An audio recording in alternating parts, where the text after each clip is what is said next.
सोलापूरमधील उजनी जलाशयामध्ये बुडालेल्या 6 पैकी 5 जणांचे मृतदेह आता सापडलेत। 5ही मृतदेह पाण्यावर तरंगताना आढळून आले आणि अद्यापही एकाचा शोध सुरू आहे। मृतदेह ताब्यात घेण्यासाठी आता एनडीआरएफचे पथक रवाना झालंय।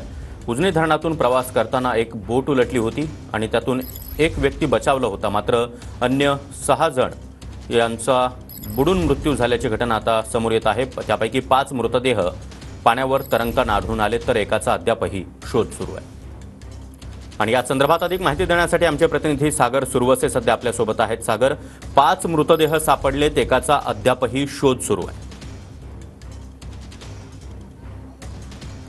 सागर, आपण पाहिले की खरं तर मंगळवारी सायंकाळी 6 वाजल्याच्या सुमारास ही बोट जी आहे ती बुडालेली होती। खरं तर वादळी वारा जो आहे तो या धरण क्षेत्रामध्ये आल्याचं आपल्याला पाहायला मिळालं आणि त्यानंतर ही बोट जी आहे ती बुडाल्याची माहिती समोर आली होती। त्यानंतर यामध्ये एकूण 7 प्रवासी जे आहेत ते प्रवास करत होते, त्यापैकी एक प्रवासी जे आहेत ते काठावरती पोहोचला, मात्र उर्वरित 6 लोक जे आहेत ते बेपत्ता होते।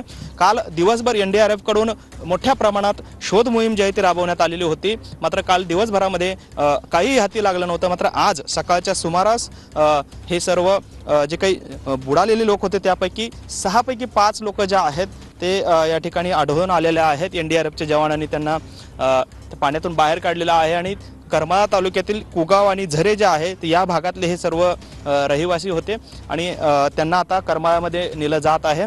खरं तर अतिशय दुःखद अशी घटना म्हणावी लागेल सागर, कारण सायंकाळी 6च्या सुमारास या नदीपात्रात मोठा वादळ वारा आला होता आणि या वादळी वाऱ्यामुळे नदी लगत देखील कोणी मच्छीमारी देखील नसल्यामुळे ही दुर्घटना जी आहे घडली।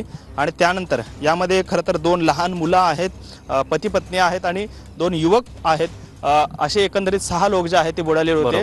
त्यापैकी 5 लोकांचे मृतदेह आता बाहेर काढण्यात आलेले आहेत, मात्र एक मृतदेहाचा शोध जो आहे तो अद्यापही सुरू असल्याचं आपल्याला पाहायला मिळतंय। आपण पाहतोय करमाळा आणि इंदापूर या 2 तालुक्यांमधली ही गावं आहेत आणि या ठिकाणी हा शोध जो आहे तो सुरू आहे। एनडीआरएफच्या बोटी अद्यापही एक मृतदेह जो आहे तो शोधण्याचा प्रयत्न असलेल्या एका व्यक्तीचा शोध अद्यापही एनडीआरएफ कडून घेतला जातोय। धन्यवाद या सविस्तर माहितीसाठी।